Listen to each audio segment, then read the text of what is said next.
Alors voici l'hôtel où nous allons être accueillis. Cet hôtel appartient à un membre de notre collectif.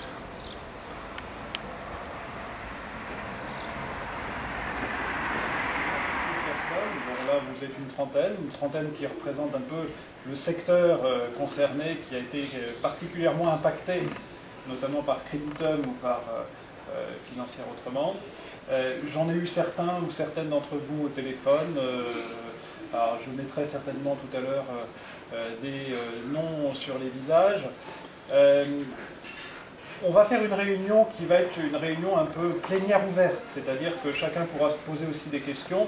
Je vais vous présenter l'état de la situation dans laquelle elle se trouve aujourd'hui, ce qui a été fait, ce qui reste à faire, et bien naturellement, la plupart du temps, lorsqu'on va devant le tribunal, alors quand vous avez été échaudé, comme bon nombre d'entre vous, sur des procédures qui ont été entamées sur les conseils de Financière Autrement, vous avez pu voir une chose objective, c'est la durée des procédures. Il faut savoir que les procédures sont particulièrement longues lorsqu'il s'agit d'envisager la responsabilité d'une banque devant le tribunal de grande instance, mais c'est d'autant plus long lorsqu'il s'agit d'engager la responsabilité pénale d'une société, et en particulier d'une société qui est morte, puisque celle-ci n'existe plus. Et donc on est obligé, par le prisme de cette société, d'attaquer les gérants sans les désigner, pour éviter de s'entendre dire qu'en réalité on a réalisé ce qu'on appelle une dénonciation calomnieuse. Donc c'est pour ça que toutes les plaintes, et pour répondre à d'ailleurs des interrogations d'entre vous, je me souviens que quelques-uns m'avaient posé la question, mais pourquoi on n'a pas désigné Mattei, pourquoi on n'a pas désigné Gratet, alors que c'était les instigateurs de cette vaste arnaque? Et on ne les a pas désignés pour la simple et unique raison, c'est que si, au bout de l'instruction, c'est-à-dire on dépose plainte, là, aujourd'hui on sait une chose, et certains d'entre vous ont dû recevoir un courrier qu'on appelle un avis de constitution de partie civile dans sa boîte aux lettres, vous allez recevoir tous le même document. Ça veut dire quoi? C'est le déclenchement d'une instruction. Une instruction, c'est quoi? C'est une procédure complexe, parce que l'infraction recherchée est elle-même complexe, et cette instruction permet de savoir qui étaient les auteurs, même si on les connaît régulièrement, mais on ne sait pas qui se trouvait derrière tous ces auteurs-là, ou derrière toutes ces sociétés-là. Ça veut dire que Financière Autrement, vous aviez peut-être 4-5 interlocuteurs, vous aviez un ancien avocat qui n'exerce plus parce qu'il aurait été radié d'ailleurs, vous avez Mattei, et puis vous avez d'autres personnes. Eh bien, ce collège de direction de Financière Autrement pourrait être mis en cause dans le cadre d'une procédure pénale. Alors, je disais pourquoi orienter sur une plainte contre X et non pas une plainte dénommée. Si, par extraordinaire, le juge d'instruction disait il n'y a plus lieu de matière pénale et donc je ne vois pas d'infraction qui pourrait être reprochée aux dirigeants, pas à la société, elle n'existe plus, mais aux dirigeants, eh bien j'ordonne un document qui s'appelle une ordonnance de non-lieu. Ça veut dire qu'il n'y a pas lieu à envisager des poursuites pénales contre un tel ou un tel. Ça serait dramatique. Ça serait dramatique dans l'hypothèse où... bonjour, monsieur.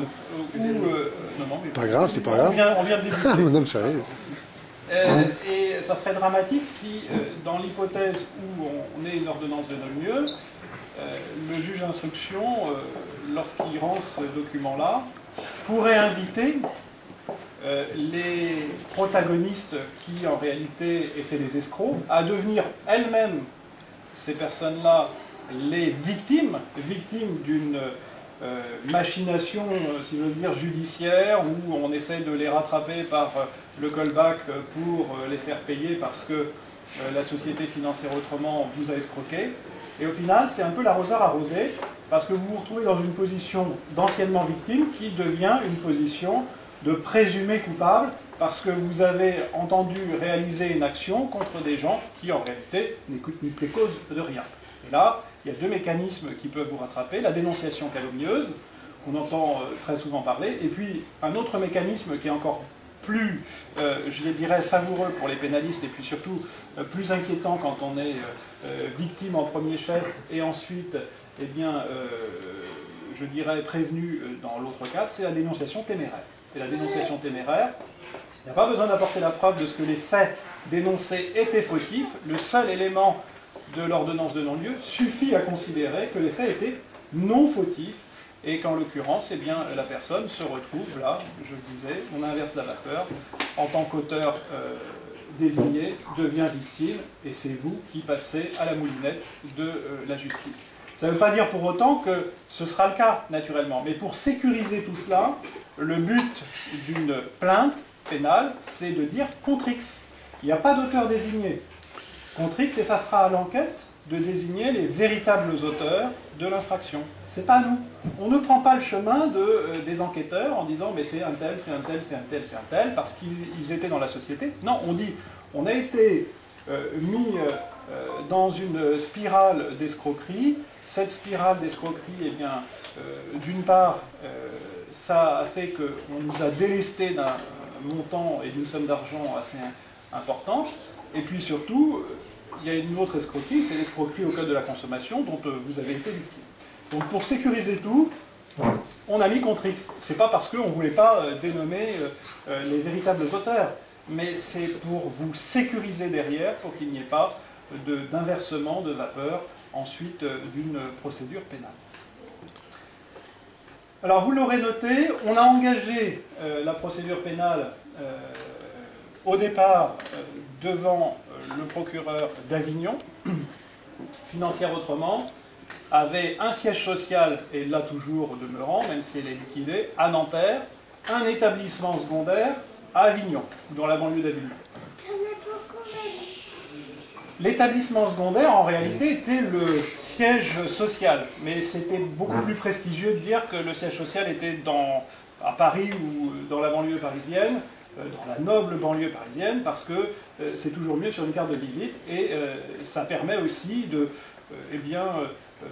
mettre un petit peu de complaisance, ou en tout cas d'éléments intéressants pour ceux qui vont aller contracter avec cette société-là. Donc c'est rassurant.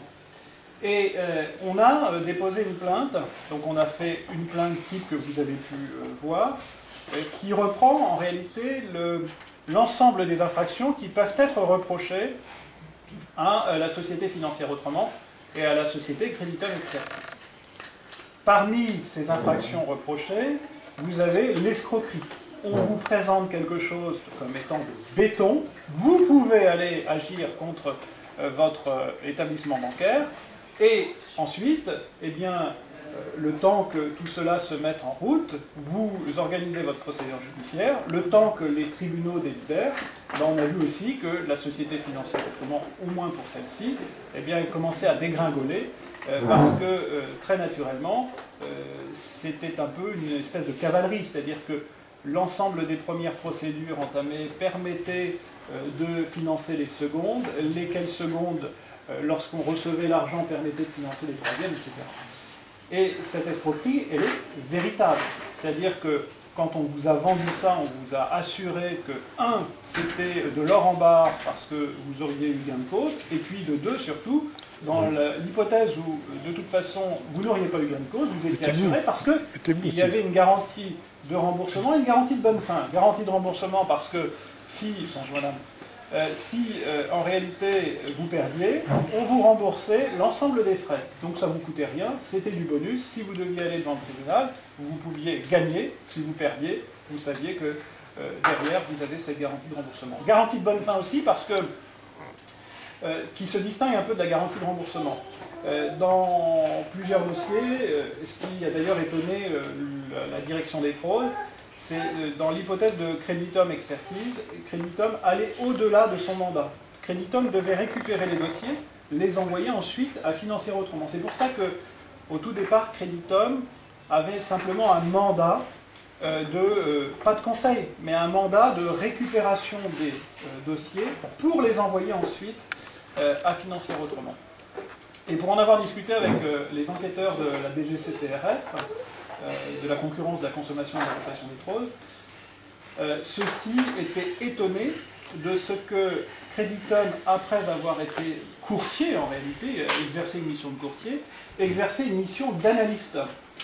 Et cette analyse faisait que lorsque vous receviez votre facture, pour celles et ceux qui sont passés par Creditum, eh bien, il n'était plus noté mandat ou consultation, c'était marqué analyse, package, pour les études, les recherches, le financement d'une procédure judiciaire. Et ensuite, vous aviez une petite ligne, pas dans tout, pas dans toutes les factures, mais vous aviez une petite ligne, garantie de remboursement, et on vous l'a facturé, cette garantie de remboursement. Et cette garantie de remboursement, en réalité, ne vaut rien, parce qu'il n'y en avait pas. Alors, aujourd'hui, on est très gêné parce que, en réalité, on a du mal à trouver quels étaient les assureurs. On les a quand même trouvés.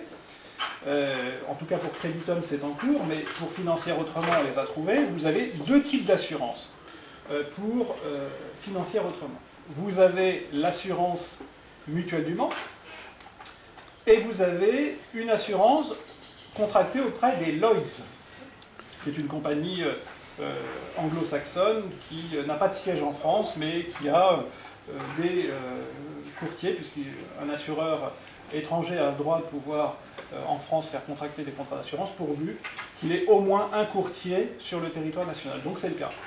Mais on sait aussi que tout ceci s'inscrit dans un grand schéma, puisque certains ou certaines d'entre vous ont pu aussi contracter avec Financium Europe, qui était une filiale de Financière Autrement. D'autres encore ont reçu des factures libellées au nom et pour le compte de, non pas Financière Autrement ou Financière Mirabeau, mais Mirabeau... C'était des cas en Angleterre. C'est ça, exactement. TDK. Mirabeau LTD, vous aviez également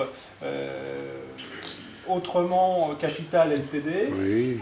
Et vous avez ces structures-là qui ont germé tout autour de ces missions, alors même que vous pensiez, en tant que consommateur, en réalité, contracter avec une seule boîte, ou alors avec deux, une Financière Autrement, et deux avec Creditum pour celles et ceux qui sont passés avec Creditum.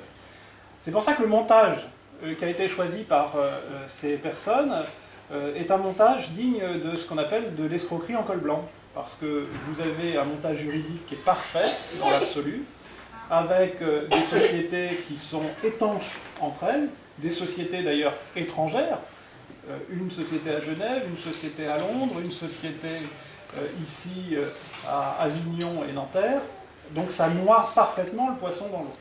Et puis, la dégringolade de Financière Autrement est liée aussi au fait qu'elle ne payait pas la TVA, elle ne remboursait pas sa TVA qu'elle collectait. Vous savez que lorsque vous achetez quelque chose, vous payez votre prix sans le savoir, hein, on n'est pas comme aux États-Unis. Quand aux États-Unis on passe en caisse le prix de 2 $, c'est 2,50 $ parce que vous rajoutez la TVA. En France, tout est inclus dans le prix. Donc pour le consommateur, lorsque vous achetez, vous faites vos courses, c'est la même chose, vous payez TVA incluse. Et là, on vous disait, la plupart du temps, hein, c'est un exemple parce qu'il y a eu aussi une évolution des prix hein, chez Financière Autrement. On est passé de 6 000, 7 500, à redescendre à 1 800 sur les derniers dossiers ouverts parce que c'était peut-être plus intéressant, parce qu'on voyait que ça se dégringolait, donc il fallait quand même assurer un minimum de trésorerie. Mais vous avez un prix quasi identique pour beaucoup, c'est 5 000 € hors taxe. Donc facturé 6 000. Donc vous avez payé 6 000 €, incluant les 1 000 €, mais ces 1 000 € là, comme les 5 000 qui restent, ont été payés à Autrement Capital LTD ou Mirabeau Capital LTD, les sociétés londoniennes. Jusqu'au jour où le fisc s'est dit, mais c'est curieux ça, il y a une société en France qui embauche 40 personnes quasiment, qui est située à Avignon, et puis en tant que collecteur d'impôts pour l'État, une société doit restituer le montant de la TVA collectée. Et ces sociétés ne restituaient quasiment rien, parce que en fait elles facturaient des prestations à Autrement Capital LTD ou Mirabeau Capital LTD, récupéraient de la TVA, mais n'en devaient jamais à l'État. Et au bout de 4-5 ans, l'État s'est interrogé effectivement là-dessus, a envoyé un inspecteur, et cet inspecteur a levé le lièvre, et c'est comme ça que la situation de Financière Autrement s'est dégradée, parce que comme ils avaient chapardé toutes les TVA, naturellement, on était à 2 ou 3 millions d'euros. Et 2 ou 3 millions d'euros à redonner, eh bien, c'était autant de dossiers à faire rentrer. Et c'est pour ça que l'engrenage a été insupportable pour elle. Et ensuite de quoi, eh bien, elle s'est effondrée en redressement judiciaire, puis en liquidation judiciaire. Certains même de mes confrères qui intervenaient pour financer autrement n'ont jamais été payés de leurs prestations. Je le disais avant ma digression, c'est que vous avez donc une plainte qui a été déposée. On l'a déposée à Avignon. J'ai échangé avec le procureur adjoint d'Avignon, lequel m'a dit au mois de décembre, si mes souvenirs sont exacts, le dossier est trop complexe. J'ai pas de brigade économique et financière. En fait, pour vous expliquer un peu le schéma, lorsqu'un procureur reçoit une plainte, il la transmet à des enquêteurs parce que lui-même ne peut pas faire le boulot, c'est normal. À Avignon, on est sur un petit parquet. J'avais espoir qu'Avignon reste le parquet de référence pour instruire cette plainte, pour plusieurs raisons. D'une part, parce que le véritable établissement était situé là-bas. Et puis de deux, c'était aussi une affaire qui pouvait être intéressante médiatiquement pour Avignon. Il faut savoir que les crédits d'État du ministère de la Justice sont liés aussi à des affaires dites spécifiques, ou en tout cas des pivots de renom pour les juridictions. C'est d'ailleurs la raison pour laquelle, quand vous avez des affaires économiques et financières comme une récente qui s'est passée pas loin de Paris, eh bien, le ministère de la Justice, vis-à-vis d'un maire et puis de son adjointe qui était également sa femme, le ministère de la Justice a réglé une soulte au tribunal parce qu'on était sur une affaire sensible, au-delà de l'aspect politique, sensible. Et c'est vrai que j'avais espoir qu'Avignon puisse rester la juridiction compétente. Le procureur m'a donc dit adjoint m'a donc dit qu'en réalité, il préférait envoyer tout ça à Paris pour centraliser en fait toutes les demandes, puisque hors ceux qui sont dans le collectif, alors avant, pour reprendre un peu chronologiquement les choses, avant que je n'intervienne, vous aviez, certaines ou certains avaient déjà rédigé ce qu'on appelle des déclarations de créances, avaient rédigé des plaintes, etc., etc. Donc ces plaintes ont été transmises, mais pour le coup, comme il y a une certaine migration des compétences des enquêteurs dans l'ensemble des départements, et comme on a vu aussi une espèce de migration des fonds de financer autrement, ça pouvait toucher Avignon, ça touchait Marseille, ça touchait Tarascon, ça touchait beaucoup de départements. Et c'est aussi la raison pour laquelle le procureur a souhaité que tout soit centralisé, ce qui est une bonne chose, mais j'aurais préféré que tout soit centralisé à Avignon plutôt que tout soit centralisé à Nanterre. Il a donc retransmis cette plainte. Le procureur a un délai de 3 mois pour pouvoir engager des poursuites ou lancer une enquête. Et il est vrai qu'en la matière, c'est toujours difficile à savoir parce qu'on est informé de rien, comme partie civile, ou en tout cas prétendue victime, puisqu'on n'a pas encore le statut de victime à proprement parler, et de partie civile normalement constituée. Donc on n'accède pas au dossier, on ne sait pas, et il y en avait partout, effectivement. À telle enseigne d'ailleurs que entre décembre et janvier, moi j'avais reçu quelques coups de téléphone du service régional de police judiciaire d'Orléans, des brigades de gendarmerie en Bretagne, je ne sais plus laquelle. J'ai reçu aussi... Chambéry. Pardon ? Chambéry. Chambéry, tout à fait. Nouméa. Toutes étaient préoccupées par le sujet, mais toutes avançaient au final dans son coin. Donc l'intérêt de faire remonter tout ça, c'est que normalement il va y avoir une cellule d'enquêteurs spécialisés sur cette criminalité un peu organisée tout de même, et ces enquêteurs, ils seront dédiés à la société financière autrement et à Créditum Expertise.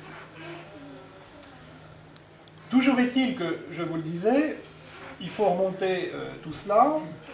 On a un délai de 3 mois qui est le délai dans lequel le procureur doit entamer les démarches, mais ce délai-là, on ne sait pas ce qui est fait. Au bout de 3 mois, on a la possibilité de revenir à la charge, ce qu'on appelle le filtre du parquet, et d'aller directement saisir le juge d'instruction, et en l'occurrence le doyen des juges d'instruction. Mais comme le procureur d'Avignon avait tout de même bien fait son travail, parce qu'en remontant les plaintes, il a dit ça serait pas mal d'ouvrir une enquête à l'encontre d'une personne non dénommée, mais dont l'enquête nous permettra de savoir qui se cache derrière. C'est la raison pour laquelle Nanterre a récupéré, je dirais, le bébé, et puis ensuite a commencé à désigner un juge d'instruction, et vous avez, pour certaines ou certains, reçu un document dans vos boîtes aux lettres récemment. C'est un avis de constitution de partie civile, donc il faudra que j'écrive au juge d'instruction, qui fera doublon en réalité. Il va faire un croisement de l'ensemble des plaintes qu'il a reçues, ensemble des plaintes de toute la France, plus notre plainte collective, telle qu'elle a été remontée. Et c'est à partir de ce moment-là que nous pourrons faire valoir nos éléments, et c'est aussi à partir de ce moment-là que nous pourrons savoir ce qu'il y a dans le dossier. Et le dossier d'enquête pénale, tant qu'on n'est pas partie civile, on n'y a pas accès. Ça, c'est sur l'aspect pénal, et on y viendra tout à l'heure sur vos interrogations. Le but, vous l'avez compris en synthèse, sécuriser les plaintes de manière à pouvoir avoir l'envergure des infractions constituées ou normalement constituées à l'encontre des sociétés financières autrement et Créditum, au moins pour elles, mais pas seulement. Vous évitez d'avoir des répercussions désastreuses quand on fait une plainte nommée, c'est ce que je disais en préambule. Troisième chose, d'avoir une plainte globale et pas des petits parquets ou des petits enquêteurs ou la brigade territoriale de Trifouilly-les-Oies qui va lancer ses enquêteurs sur place et finalement qui ne remonte jamais l'information parce que c'est tellement dissous, c'est tellement complexe qu'on ne peut pas y arriver. Et éviter la multiplicité des enquêteurs, c'est aussi signe d'une centralisation à la fois de la plainte, mais également des démarches à réaliser ensuite.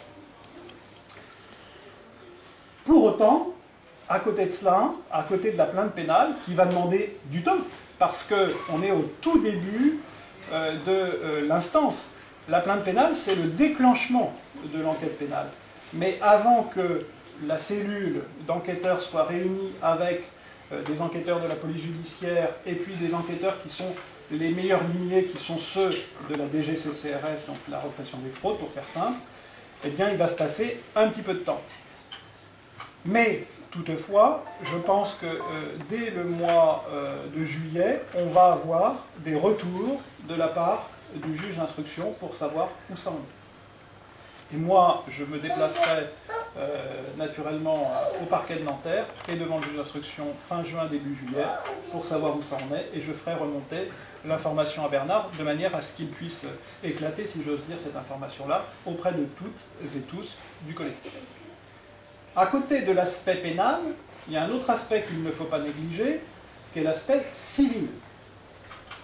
Je ne parle pas volontairement, dans cet aspect civil, des éventuelles procédures qui pourraient être menées en satellite contre les banques telles qu'elles étaient engagées par Financière Autrement. Ça, c'est le vœu de certaines personnes d'entre vous. J'ai fait analyser, on a analysé, nous, en interne au cabinet, certains contrats, certaines analyses même qui avaient été faites par Financière Autrement, qui sont des analyses bateaux, clairement. On retrouve les mêmes analyses dans tous les dossiers que vous pouvez avoir, avec des arguments identiques. C'est-à-dire, le contrat que vous avez souscrit avec votre banque est nul. Il est nul, alors on va vous dire, oui, regardez, vous avez un taux d'intérêt légal, là, c'est bien d'y aller, etc. Mais sans avoir de véritable support. En sachant que, et vous l'avez peut-être vu pour celles et ceux qui ont enquêté de manière indirecte sur tout cela, la société d'expertise de Mattei était une société d'expertise qui lui était propre, puisque c'était lui qui était aussi le dirigeant de cette société d'expertise. En réalité, il dirigeait tout.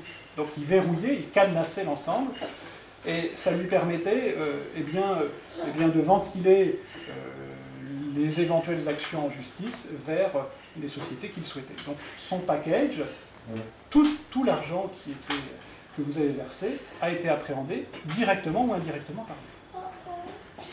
À côté de l'aspect pénal, vous avez un aspect donc civil qui peut être engagé contre les assureurs éventuels des sociétés financières autrement et Créditum Expertise. Alors, c'est là où ça se complique. Parce que, je vous le disais, Financière Autrement, c'est deux assureurs.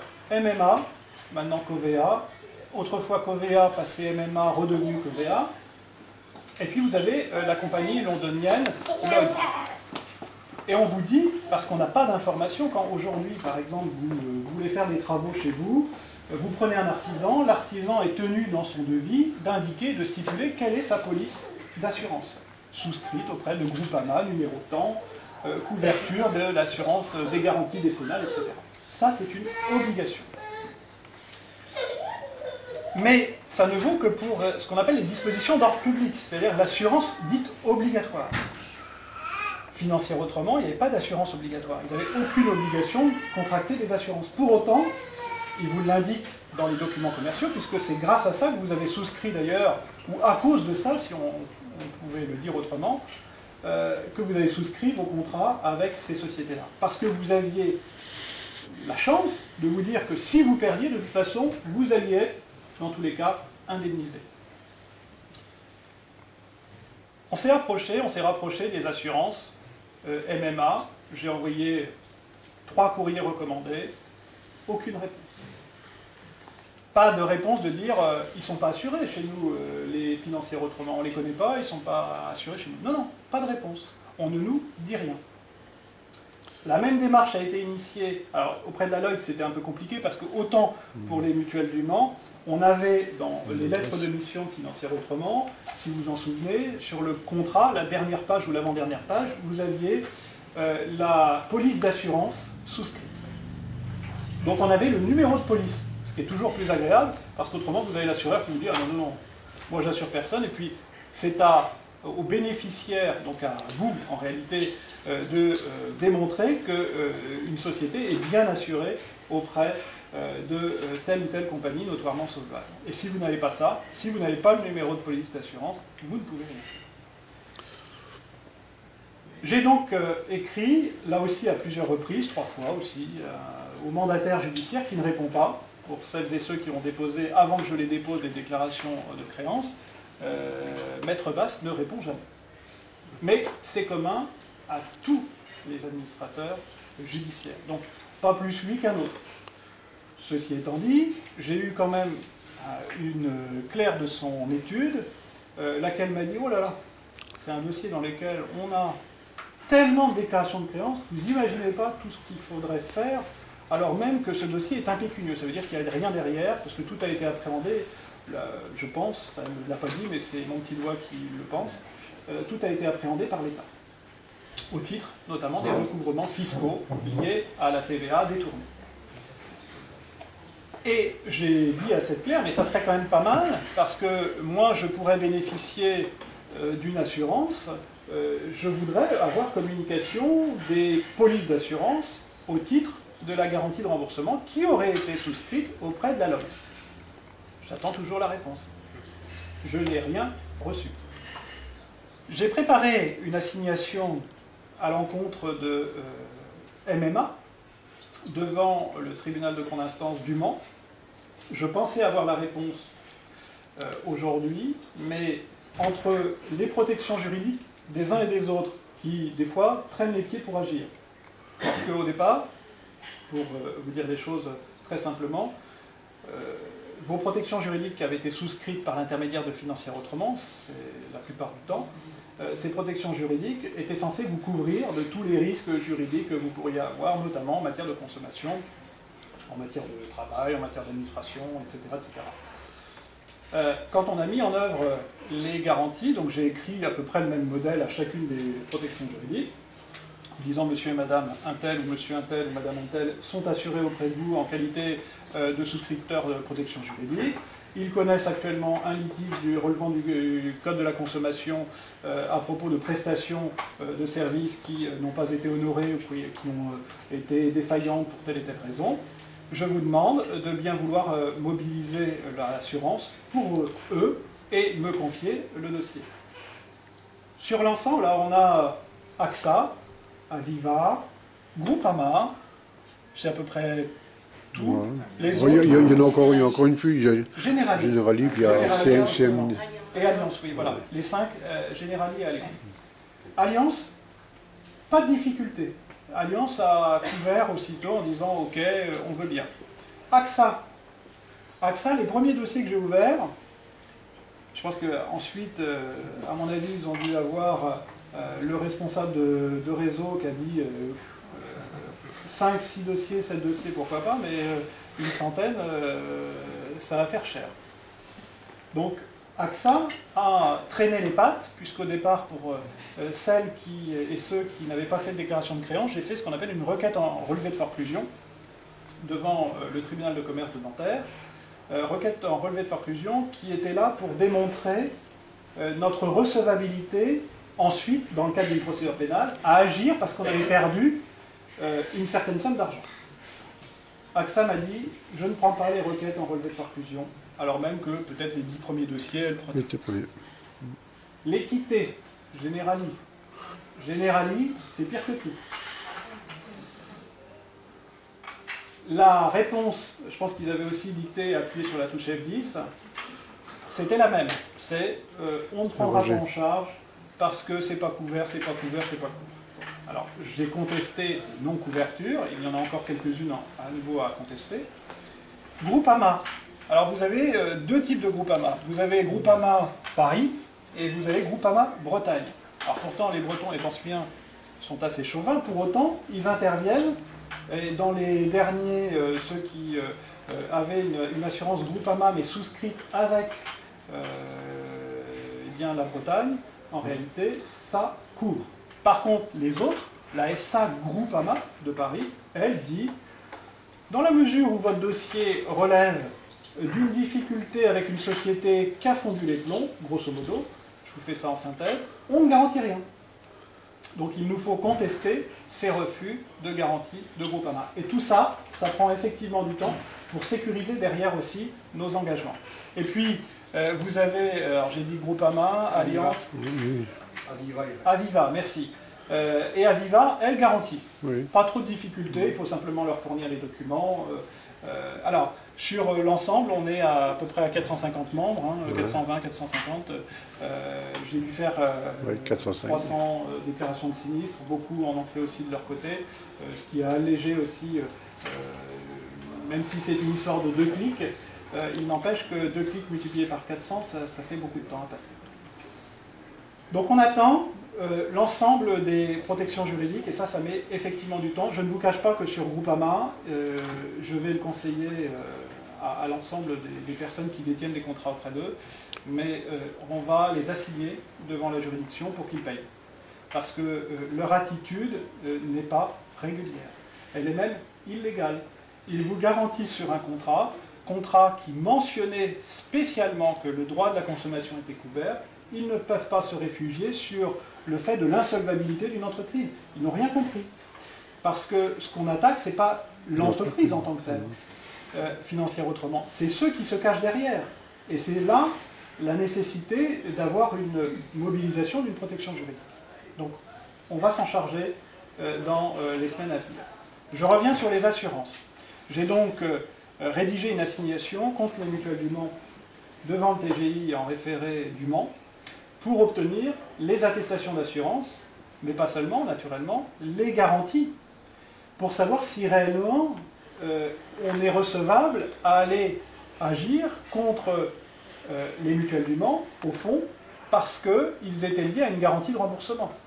Parce que si on fait le chemin inverse, on ne demande pas les garanties contractuelles, on ne demande pas les conditions générales, et puis on se dit, bon, on sait que Financière Autrement avait une assurance auprès de Mutuelle du Mans. Eh bien, allons-y, on assigne les Mutuelles du Mans devant le tribunal de grande instance du Mans, en remboursement de l'ensemble des 5 6 000 euros, 3 000, etc., 7 000, 10 000 des fois, qui ont été ponctionnés sur vos têtes.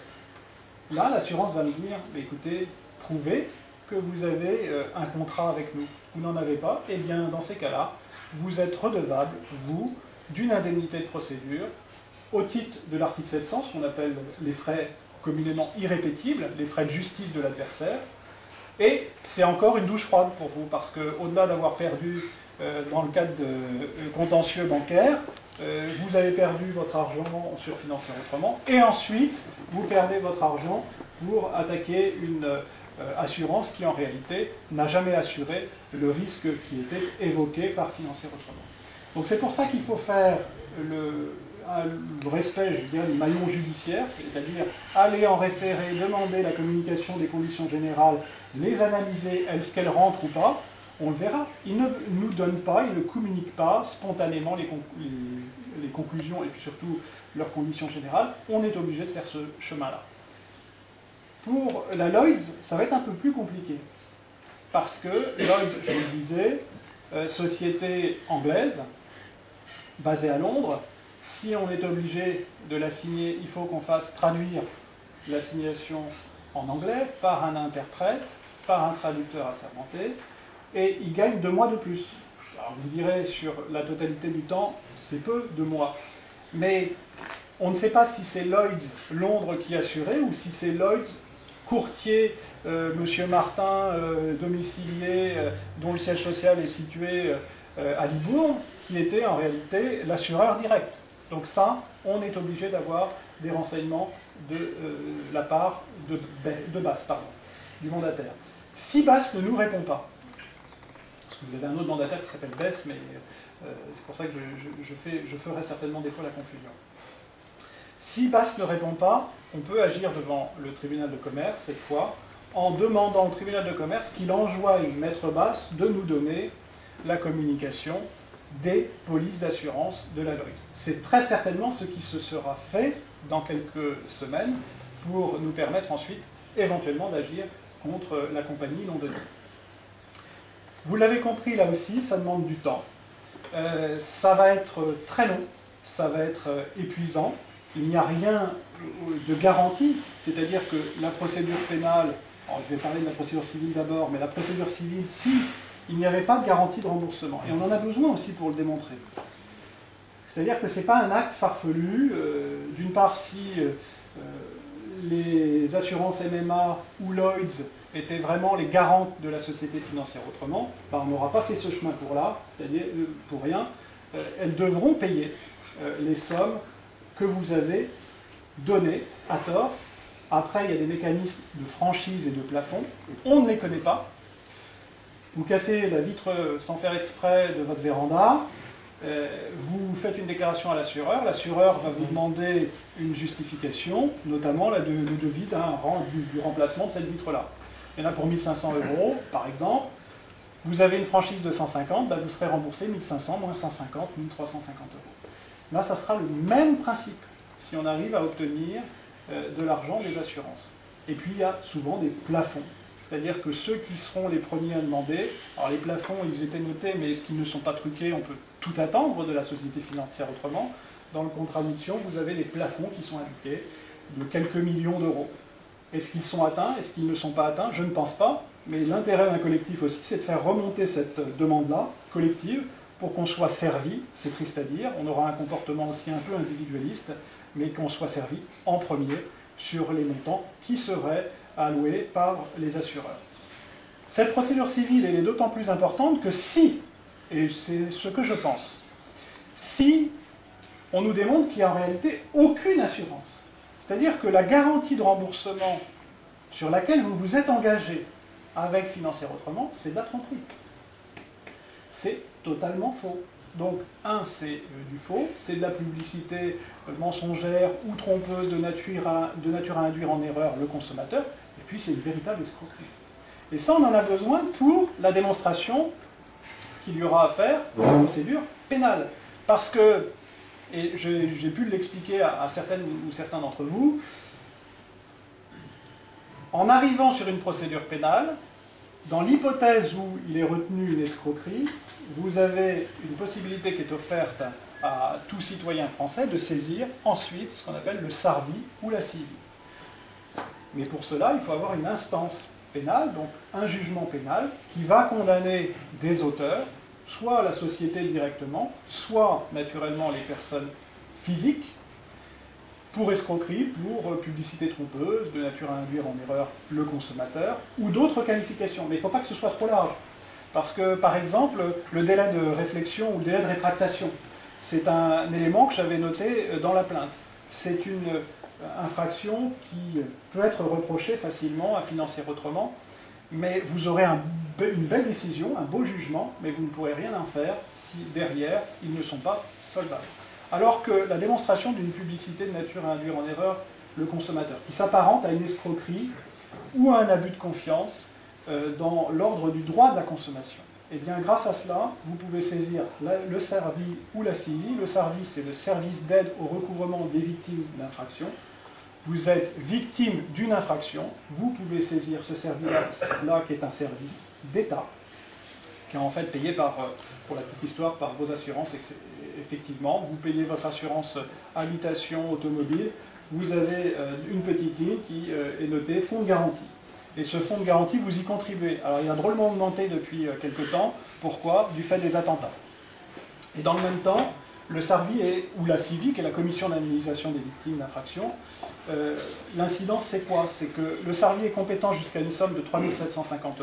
Tout ce qui est supérieur à 3 750 €, c'est de la compétence de la commission d'indemnisation des victimes d'infractions. Et ces deux services, quoi qu'il en soit, il y a encore 10 ans, ils indemnisaient 1 € pour 1 €. Vous étiez victime de violences volontaires, par exemple, et vous aviez un auteur qui était insolvable en face de vous, vous réclamiez 10 000, le tribunal vous a accordé 10 000, vous alliez devant la CIVI, on vous accordait 10 000. Aujourd'hui, ce n'est plus le cas. Pourquoi? Là encore, du fait de ce que ce fonds-là sert à tous, et en particulier aux victimes d'infractions très graves, et en l'occurrence des attentats.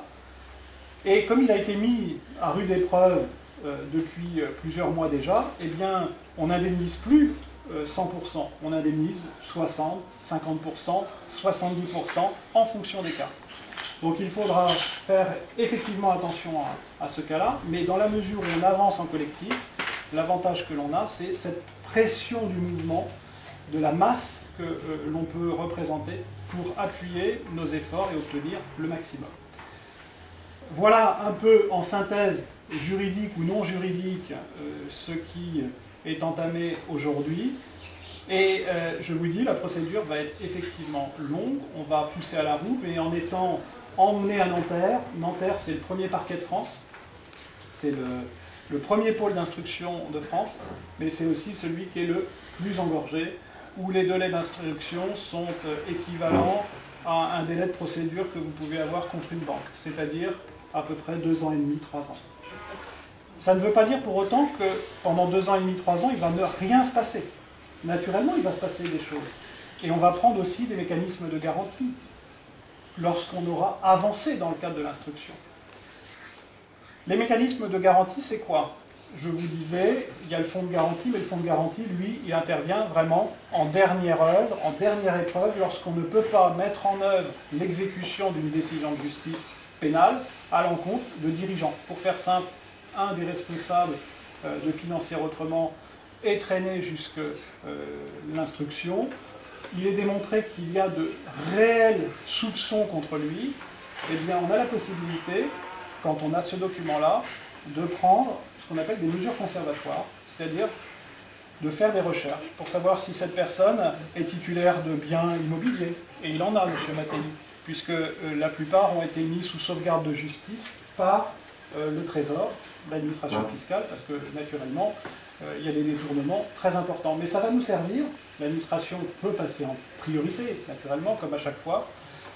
Pour autant, alors, le but c'est d'éviter d'avoir que les miettes, parce qu'ensuite il ne reste plus grand-chose. Mais le but c'est de montrer aussi ces éléments conservatoires qui sont forts et qui doivent être importants dans un dossier comme celui-ci. Donc, dans les prochains jours, prochaines semaines, vous allez recevoir, pour celles et ceux qui n'ont pas reçu, l'avis à constitution de partie civile. Ce document devra m'être envoyé en original. Conservez bien une copie. Vous la classez, vous m'envoyez l'original, ensuite de quoi je vais attendre tous les originaux, c'est-à-dire que je vais attendre à peu près 15 jours maintenant, pour pouvoir écrire au juge d'instruction en disant « je me constitue partie civile pour telle personne, telle personne, telle personne », ce qui me donne accès au dossier. Et l'accès au dossier, c'est quoi? C'est de savoir où ça en est. Est-ce qu'on est au stade de l'enquête? Est-ce que Mattei a été auditionné? Est-ce que d'autres dirigeants ont été auditionnés? Est-ce que Grattet a été auditionné? Qu'est-ce qu'ils disent? Est-ce qu'ils vont dire que c'est une erreur, mais malheureusement c'était une une difficulté qui s'est résolue en cascade parce que ça a entraîné l'ensemble des requérants, soit vers des mauvaises décisions qui étaient insoupçonnées au départ, sauf que c'est une partie des reproches qu'on peut leur faire. Mais le reproche principal qui doit être fait, c'est cette histoire de garantie de remboursement. Parce que si on faisait un sondage, dans l'ensemble, vous vous êtes engagé, si vous êtes auditionné, parce que ça peut aussi arriver, mais il faudra naturellement me passer un coup de téléphone, on fera le point. Moi, je demanderai une audition quasi collective, hein, parce qu'on ne pourra pas aller soit tous les jours à Paris, soit tous les jours à Bordeaux, soit tous les jours à Lido, l'UBC et Paris encore, pour être auditionné, puisque c'est une des possibilités qu'a le juge d'instruction. En matière d'action collective comme ça, la plupart du temps, on collecte les infos et puis il fait ce qu'on appelle une restitution. Donc il n'y a pas d'audition à proprement parler. Mais il faut quand même s'y préparer. Et cet élément est d'autant plus important, c'est qu'il y aura ce qu'on appelle un entretien de première comparution. Alors vous dire quand est-ce qu'il arrivera, généralement il arrive quasiment à la fin, c'est-à-dire quand le juge d'instruction il envoie des commissions rogatoires à la police judiciaire ou à la répression des fraudes pour auditionner telle et telle personne qui ressortent du fichier, qui ont participé de près ou de loin à cette vaste arnaque. Ce juge d'instruction ensuite remontera ces informations-là. Vous recevrez individuellement une lettre commentée chez vous. C'est aussi pour ça que j'avais demandé au juge d'instruction de m'adresser toutes les déclarations et tous les avis de constitution de partie civile, parce que ça me permettait de centraliser.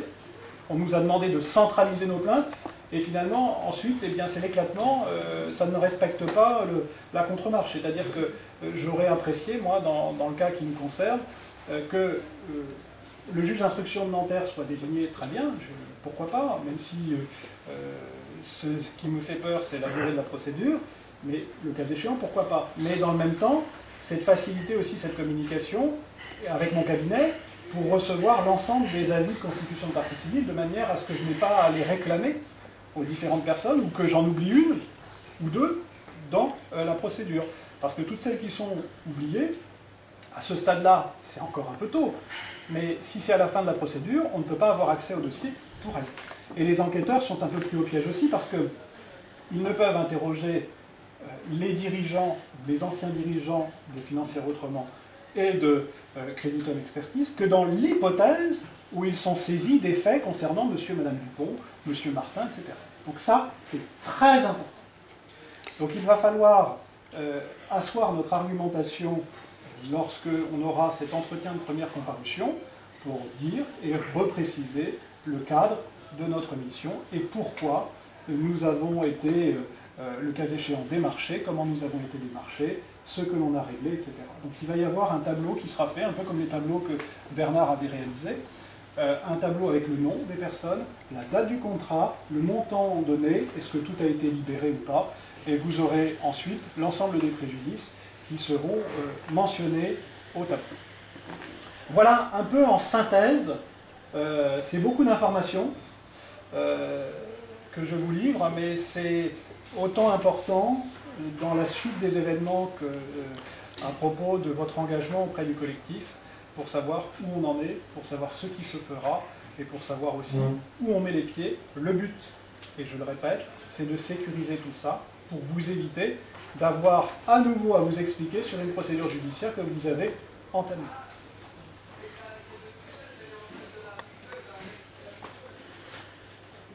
Alors si vous avez des questions, n'hésitez absolument pas. Comment a été créé ce collectif? C'est des personnes individuelles? C'est par moi. C'est vous qui avez... C'est moi qui ai créé ce... Non, c'est au début que ça s'est fait. Ça a commencé, j'ai reçu de mon avocat la demande de régler la facture qui a été faite au mois d'avril 2017, alors qu'on était fin 2017. Et cet avocat me dit, voilà, j'ai la deuxième conclusion pour aller devant le tribunal. Mais par contre, il faudrait que vous me régliez la facture d'avril. J'ai dit, moi, la facture d'avril, c'est Financière Autrement qui doit la payer. J'ai essayé de téléphoner à Financière Autrement, plus de nouvelles. Créditum, plus de nouvelles. Enfin, Créditum me répondait encore, par exemple, Financière Autrement, plus de nouvelles, même plus Internet. C'est quand même bizarre. J'ai été plus loin, j'ai été sur Internet, donc j'ai cherché Financière Autrement, et sur Financière Autrement, au-dessus, il y avait marqué 60 millions de consommateurs, il y avait Financière Autrement en difficulté financière. Donc j'ai cliqué dessus, je suis rentré dans le site, je me suis inscrit, et je recherchais où je pouvais trouver le truc de Financière Autrement. Et c'est là-dessus que je suis arrivé sur le fichier où c'était, je crois que c'était crédit, banque, un machin comme ça, et puis il y avait marqué études de TEG, et puis c'était ça défilait, donc j'ai cliqué dessus, machinalement, et je suis tombé sur le forum de 60 millions de consommateurs, et c'est à partir de là que j'ai eu des discussions avec des gens qui étaient déjà bien avant moi, qui étaient déjà au courant que Financière Autrement avait des difficultés et qui avaient reçu, eux, un courrier de Financière Autrement le 19 novembre 2017 en disant que Financière Autrement était en difficulté. Donc je dis, c'est quand même bizarre, ils ne l'ont pas envoyé à tout le monde. Et au fil des discussions, pardon, il s'est passé un truc, c'est que j'ai dit, mais on est combien à être dans le même cas que moi? Donc j'ai dit à partir de là, j'ai commencé sur le site, si vous y allez dans les premières pages, ça doit être la 15e ou 20e page, je ne sais plus, j'ai dit je crée un fichier. Donc je prenais le nom des personnes, je prenais l'adresse, leur boîte mail, et je l'ai collecté. Et c'est comme ça que le fichier commençait à partir. Et après, ça s'est scindé en plusieurs groupes, parce qu'il y avait des gens qui n'étaient pas de mon avis. Il y avait si vous vous rappelez bien, il y avait Liberty Fina. Je sais pas, sur ceux qui ont été sur le site, ils le connaissent aussi, Liberty Fina qui voulait absolument aller à la bagarre, aller devant le tribunal, mais moi, je suis pas avocat, je suis rien de tout ça. J'ai dit, moi, c'est pas mon problème. Moi, ce que je veux savoir, c'est combien on est dans mon cas et comment on peut se retrouver à se défendre. Et à partir de là, voilà, tout est parti à partir de là. Et le collectif s'est créé, Liberty Fina a été de son côté, moi j'étais du mien, mais par contre, sachez qu'aujourd'hui, Liberty Fina est sur notre collectif. C'est comme ça, mais... Le choix de lecture, ça doit être celle, ça. Oui. Ça s'est fait comment Alors le choix de... Non. Le choix de Maître Rouxel n'a pas été choisi par moi, comme je l'ai dit. Hein. Si vous vous en rappelez, le choix, il y a une quinzaine d'avocats qui m'ont contacté. Il y en a 2 qui sont venus chez moi. J'en ai reçu un sur Metz. Et voilà, ils voulaient tous un petit peu nous défendre, hein, en gros. Mais moi, ce que je voulais, c'était avoir un avocat, quelque part, qui avait une ligne de conduite qui me correspondait. C'est-à-dire que je voulais quelqu'un qui sache nous défendre, mais pas nous prendre de l'argent. Parce qu'on est avec des avocats, on y a été avant, et l'argent que vous avez perdu, je suis pareil que vous, ça me fait mal au ventre. Hein. Je préférerais partir en vacances que les donner à un avocat qui est là pour me le prendre. Donc, à partir de là, j'ai regardé les meilleurs avocats qui me correspondaient, et je vous les ai mis sur le site d'internet. Et à partir de là, j'ai demandé à faire un vote. Évidemment, j'ai eu Maître Rouxel, sa ligne de conduite était bien.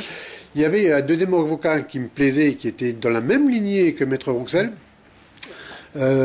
qui était Maître Rollens. Maître Rollens, lui par contre, ce qui me faisait mal, c'était que sa société mère, comme Maître Rouxel est chez Jessica, était chez Jessica, Maître Rollens était chez, je ne sais plus comment ça s'appelle, maintenant je l'ai perdu le nom, ça me reviendra peut-être après, mais c'était un avocat qui défendait les banques. Alors j'ai dit, alors là, il va avoir un conflit d'intérêts parce que l'avocat sait de quoi il parle, il a la même ligne de conduite que Maître Rouxel, mais par contre, son groupe défend les banques et nous, on va attaquer la banque. Quelque part, ça peut pas aller. Donc je l'ai dit sur le site internet, j'ai dit voilà, moi je préfère Maître Rouxel.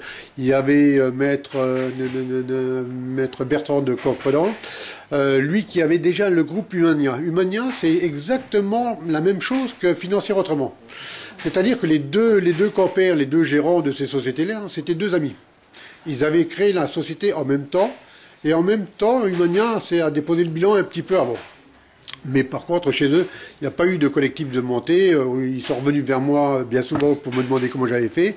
Mais voilà, moi, je ne suis pas monsieur tout le monde. Voilà. Oui. Mais en tout cas, les banques ne sont pas claires, parce que là, il y a une loi qui est en train d'être votée, de ce que j'ai entendu, pour plafonner justement la somme que devraient verser les banques. Alors, c'est qu'il y a quand même un problème, quoi. il y a Oui, le la justice, lobbying mais- bancaire est très important. Voilà 3 ans, moi j'entends un confrère du Crédit Lyonnais qui me dit systématiquement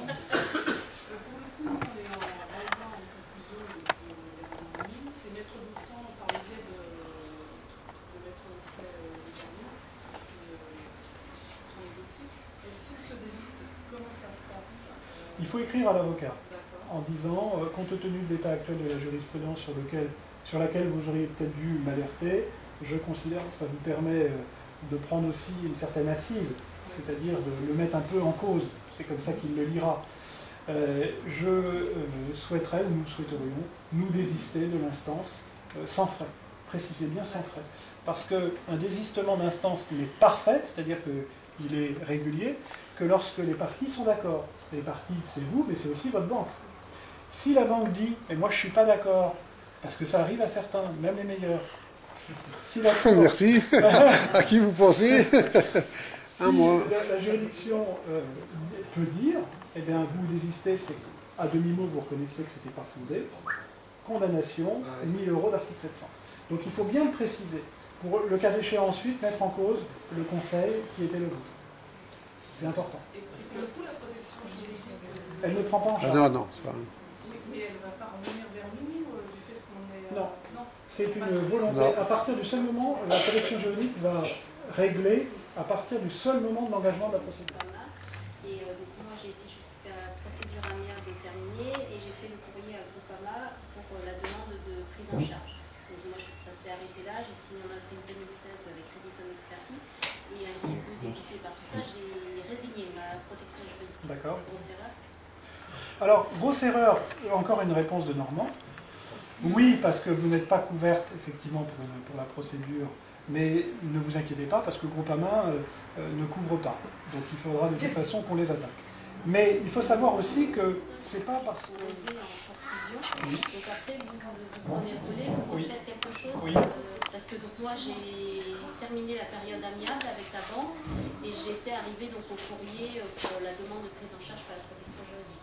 Et donc après, voilà, comme ça bougeait plus, les contacts avec financiers autrement, etc. Donc j'ai fait des déclarations de créances contractaires. Non, comment c'est Chirographaire. Voilà. Et après, voilà, j'ai été donc j'ai fait à Basse, mon travers Yanting, j'ai donc été jusqu'au relevé en conclusion et j'ai refait une déclaration de créance à mon travers Et Yanting. vous avez versé au moment du relevé de forclusion Oui, oui. 85 € 70. Oui, alors j'ai une 70. facture à 70,49 € ou quelque chose Ouais. comme ça. D'accord. Ah oui, c'est curieux. On n'a pas tous les mêmes choses. Non, ils sont plus chers chez eux. Faut mieux le faire tout seul. D'ailleurs, ils étaient gentils, c'est ce que j'ai expliqué à certains d'entre vous. Les requêtes en relevé de forclusion, le greffe, je leur avais demandé, par simplification administrative, de faire un chèque pour 120 requêtes. Non, ils m'ont exigé 120 chèques.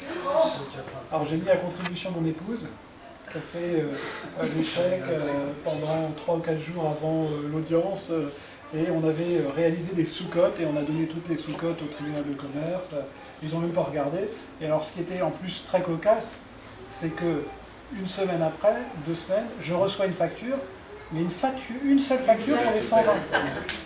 J'appelle le greffier, je lui dis, attendez, vous m'avez exigé. Ah oui, mais informatiquement, je ne pouvais pas les saisir autrement. Donc oui, alors vous avez fait votre requête en relevé de forclusion, très bien. Vous avez eu certainement votre avis. Oui, Du et là vous tribunal de n'avez pas eu commerce. connaissance de mon dossier puisque j'ai envoyé D'accord. hier Oui. soir. D'accord. Et vous êtes noté en chirographaire ou en privilégié? Ben, moi je l'ai faite en chirographaire, donc du coup ils ont dû me noter comme tel. D'accord. Ben, tout le monde l'a fait en chirographer. Tout le monde l'a fait en Non, chirographere. non. Non, les premières ont été faites en privilégié, parce que je me suis trompé, et j'ai envoyé au collectif que je fais en privilégié. Mais Maître Basse est revenu vers nous en disant on peut pas être il fallait prouver qu'on soit privilégié. Exactement. Donc si on ne donnait pas la réponse si 8 jours, quelque part, et ben, il nous mettait en chirographaire. Donc c'est peut-être de là l'erreur, peut-être. Mais ça C'est m'étonnerait. curieux, effectivement. Mais, alors, il faut savoir que sur les requêtes là, qu'on a pu faire, on est forcément chirographaire. Moi, je me suis déclaré en tant que chirographaire pour l'ensemble des personnes. Sur les lettres reçues du tribunal, c'est marqué privilégié. Donc, je disais tout à l'heure, intéressant pour cela. Merci aussi pour Bernard pour la contribution exemplaire qu'il apporte dans le cadre de ce collectif, s'agissant à la fois du traitement des demandes, des réclamations, de l'ensemble des documents qui lui sont communiqués, et qui le fait avec toute la sympathie qu'on lui connaît, et puis l'exigence et l'exemplarité qu'il a, parce qu'il y a des fois des dossiers, il y a des dossiers exemplaires qui sont très bien présentés, puis il y en a d'autres qui sont un peu moins, et il reclasse tout ça, il remouline tout ça, et il transmet effectivement les infos, et ensuite de quoi, eh bien, on peut réaliser le travail qu'il y a à faire. Alors, ça a débuté par quoi? Ça a débuté par le premier acte qui a été réalisé. Le premier acte, c'était une requête en relevé de forclusion. Beaucoup de personnes du collectif avaient déjà déclaré sa créance au mandataire basse, mais il y avait une partie quand même significative des membres, à peu près 120 personnes, qui n'avaient pas déclaré de créance. Alors, la déclaration de créance, elle est intéressante parce qu'elle vous permet de justifier d'un préjudice dans l'hypothèse où on devait aller plus loin. Plus loin, pas contre la société financière autrement ou contre Creditum Expertise, parce que ces structures ont disparu, mais plus loin contre les dirigeants, ou en tout cas ceux qui ont administré ces sociétés en leur temps. Et il est vrai que ça a mis un petit peu de temps à décanter, parce qu'il fallait provoquer aussi les protections juridiques, de manière à ce que l'objectif qui avait été initié, enfin que moi j'évoquais, c'était que les personnes qui détenaient des protections juridiques payaient en réalité pour celles qui n'en détenaient pas. On faisait la masse de l'ensemble, puisque tout ça, ça a un coût, autant pour mes diligences que pour les frais extérieurs, huissiers, frais de grève des tribunaux de commerce. Alors il y a certains ou certaines, j'ai dû facturer des frais de 85,79 € lorsque les personnes n'avaient pas de protection juridique ou les protections juridiques qui refusaient d'intervenir. Alors à la suite de ça, on a déposé 120 requêtes. Les 120 requêtes ont été admises. On a pu, et j'ai pu déclarer les créances, selon ce qui avait été payé par vous dans le cadre des contrats que vous pouviez avoir avec Financière Autrement. Alors j'ai arrondi effectivement la sauce, parce que je considérais qu'au-delà de votre pur et simple contrat souscrit avec ces sociétés, eh bien, il y avait un préjudice qu'on pouvait considérer comme un préjudice moral. Et j'ai arrondi dans les demandes qui ont été faites auprès du tribunal de commerce, eh bien, ce montant global pour en déterminer un. Alors, c'est fonction de votre contrat principal, puisqu'il y a certaines personnes qui ont souscrit des contrats à hauteur de 5 700 €, d'autres 6 000, d'autres 2 500. C'est-à-dire que Financière Autrement, quand ça allait bien, facturait très cher, quand ça allait très bien, facturait encore plus cher, et puis quand ça allait pas bien, facturait beaucoup moins cher. Est-ce que ces avocats-là sont adoptés ou adoptés discutables ou pas? C'est ce qu'on appelle des boîtes aux lettres. Vraiment, j'insiste sur ce point-là. Moi, ce que je fais dans les dossiers que j'ai des TEG, c'est que je dis au client, voilà, j'ai un correspondant, c'est telle personne. Par contre, mes clients ne règlent pas les honoraires, sauf quand je lui prévois dans la convention.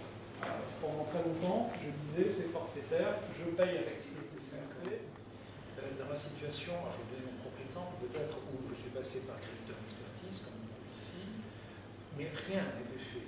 Et j'ai découvert un jour, donc, et j'ai été contacté miraculeusement donc, par M. Gérard, et j'avais découvert donc l'entreprise, avait fait faillite, etc.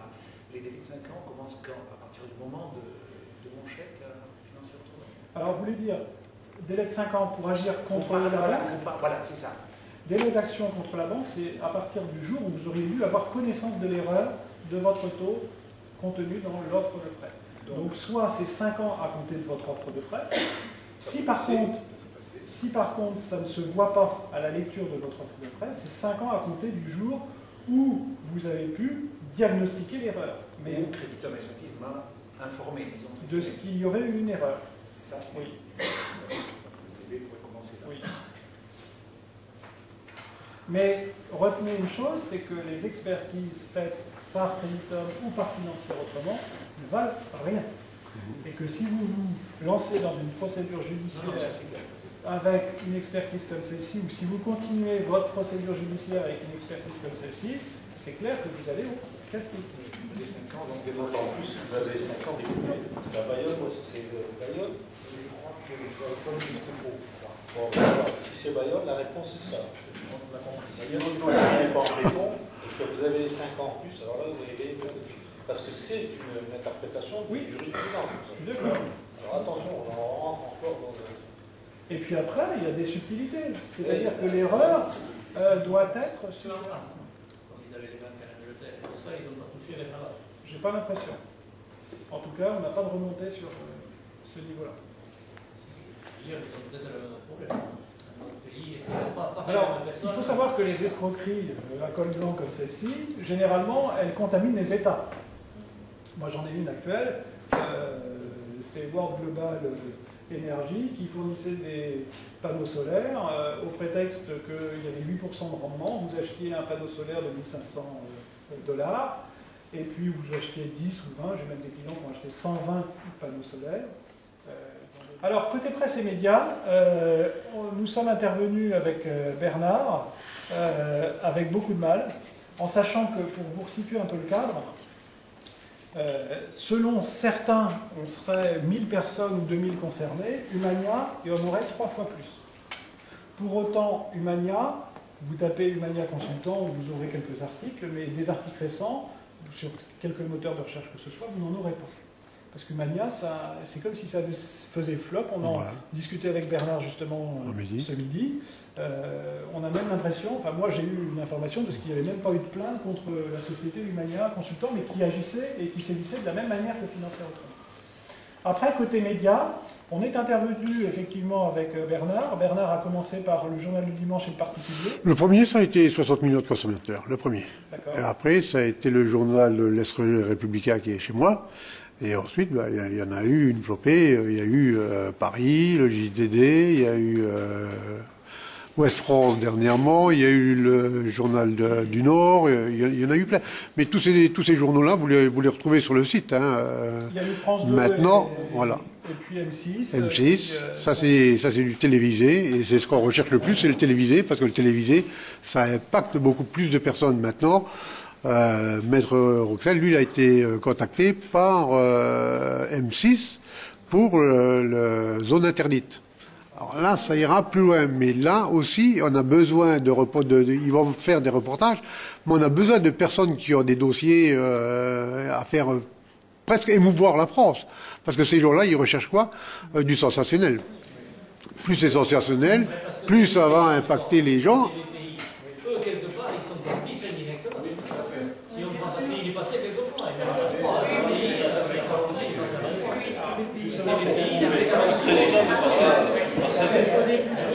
c'est exactement la discussion qu'on a eue hier à Bordeaux, où une des personnes nous a interrogés en nous disant mais est-ce qu'on ne peut pas attaquer les médias? Parce que moi, je suis allé vers Crediton ou vers Financière Autrement parce qu'il était sur BFM TV, parce qu'il était passé sur TVI, parce qu'il était dans le Capital, etc.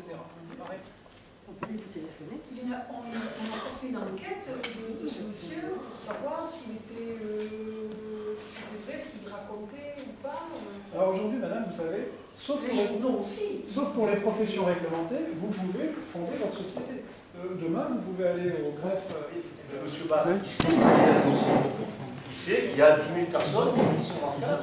Il ne vous répond pas, il fait une déclaration de personne, judiciairement. Est-ce qu'il y en a 40 ou 50? Non, il y en a peut-être. Il ne répond même pas à un avocat. Mais ce qu'il y a de bien, c'est que si on le demande à Maître Bass, si vous le demandez à Maître Bass, le nombre de clients, il saura. Oui. Il n'y a que comme ça qu'on peut le savoir, en vrai. Est-ce qu'on sait où est M. Madi? Oui. Il est quelque part dans cette salle. Il se cache dans cette salle. Il est où? Il est à Tarascon. C'est joli, Tarascon. C'est sa première conversation, là, la presse comme ça. Est-ce qu'il avait déjà Non. été Il a impliqué son dans des domicile fiscal. Il a domicile fiscal. Maintenant, est-ce qu'il y est là? Je ne peux pas vous dire. Mais il y a de très grandes chances qu'il ait organisé tout cela pour partir en Espagne ou ailleurs. Grattet, il est parti Grattet en Espagne, ouais. Grattet, on sait qu'il est en Espagne. Pardon? il avait 2 bureaux différents. Ah oui? À Bayonne, il avait 2 bureaux différents. En face de chez Sony, en face de ça. Oui, mais là c'était Ça, les deux fois, là, c'était Creditom Expertise. Oui, ça c'est Creditom. Oui, Creditom. Oui. C'est à côté des voitures. Suite à un financement pour ça, ils m'ont reprenait le dossier. Quand je paye, on refaisait l'étude. Il m'a donné 2 mois. Au bout de 2 mois, je n'ai pas eu de réponse. J'ai appelé. Je n'ai jamais eu. C'est fermé, madame. Oui, mais je suis allée, je me suis déplacée. Et ils n'ont même pas été honnêtes de me dire que c'était fini. Mais pourquoi c'est ça le problème? Je vais en parler effectivement parce que. Alors il y a eu des plaintes qui ont été déposées. Savoir,